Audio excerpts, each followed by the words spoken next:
سلامونه دوستانو، په دې هیله چې ټول به راته روغ او جوړ سي. افغانستان او متحده عربي امارات ترمنځ د 3 شل اوریزې لومړۍ لوبه سبا ترسره سي. افغانستان کرکټ بورډ د دغو لوبو لپاره لا تر اوسه خپله لوبډله نه ده اعلان کړې. د افغانستان او متحده عربي امارات د 3 شل اوریزې لومړۍ لوبې ته یوه ورځ هم پاته نه ده. د افغانستان کرکټ بورډ به دغو لوبو ته څه وخت لوبډله اعلانوي او څه وخت به یې متحده عربي اماراتو ته استوي.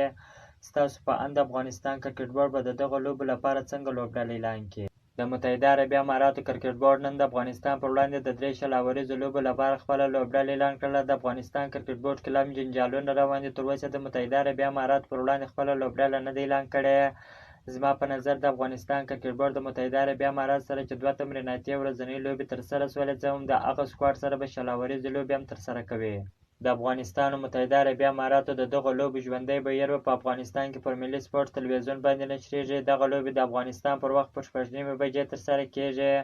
که مو چیرې دغه ویډیو خوښ شوې ده، په چینل کې نوي یاست نو حتما مو چینل هم درسره سبسکرایب کړئ. که مو د فیسبوک پیج تر اوسه نه یې فالو کړی نو حتما مو فیسبوک پیج هم درسره فالو کړئ.